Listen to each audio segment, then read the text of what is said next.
আমরা মনে করি যে আগামী বাংলাদেশে এনসিপির রাজনৈতিক দল হিসেবে প্রতিষ্ঠিত হয়ে সংসদে জনগণের ভোটে সরকারি দল হিসেবে প্রতিনিধিত্ব করা বাংলাদেশের জন্য সবচেয়ে বেশি প্রয়োজন।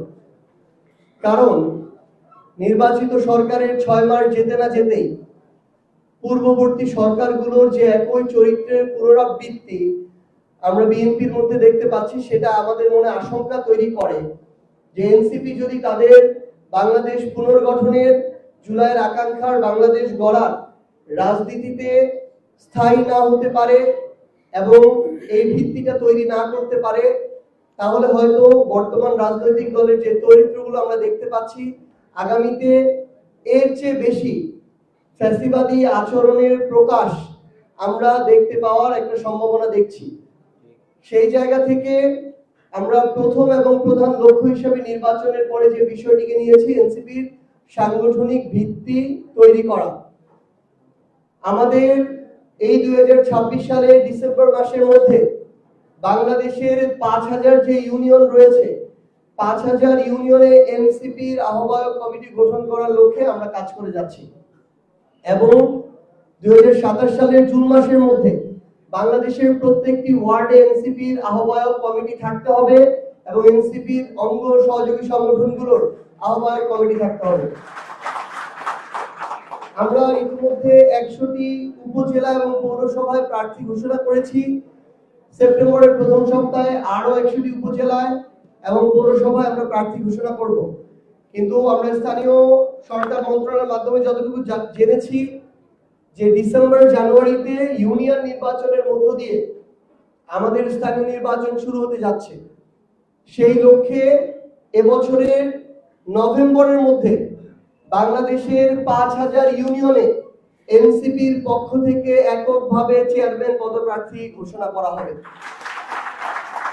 আমরা এককভাবে নির্বাচনের প্রস্তুতি নিয়ে এগিয়ে যাচ্ছি এবং আমরা এটুকু বলতে চাই যে সারা বাংলাদেশের প্রত্যেকটা ইউনিয়নে ওয়ার্ডে এনসিপি তার অঙ্গ সংগঠন কিংবা এনসিপিতে আসতে চান এবং যারাই এনসিপির হয়ে আগামী নির্বাচনে লড়াই করতে চান, আপনারা এনসিপির সাথে সংগঠিত হন, কমিটিতে আসুন এবং আমাদেরকে জানান। আমরা প্রত্যেকটা উপজেলা, পৌরসভা এবং ইউনিয়নে এনসিপির পক্ষ থেকে খুব দ্রুত প্রার্থী ঘোষণা করব ইনশাআল্লাহ। আমরা চট্টগ্রাম ইস্যু নিয়ে একটু কথা বলতে চাই। বর্ষা শেষ করে আমরা ধীরে ধীরে শরৎ, হেমন্ত, শীতের দিকে আগাচ্ছি। এই আগানোর সাথে সাথে আমাদের যারা সিটি কর্পোরেশনের প্রশাসক আছেন, এখানে যারা এমপি আছেন, ক্ষমতাসীন দল আছেন কিংবা মেয়র আছেন, তাদের ধীরে ধীরে স্মৃতিশক্তি লোপ পেতে শুরু করবে এবং তারা ভুলে যাবে এই বর্ষায় কিভাবে চট্টগ্রাম ডুবে গিয়েছিল। আবার যখন আগামীতে বর্ষা আসবে তখন তারা ওই জামা কাপড় পরে একদিনের জন্য শুটিং করার জন্য তারা ওই হাঁটু পরিমাণ, কোমর পরিমাণ পানিতে নামবে।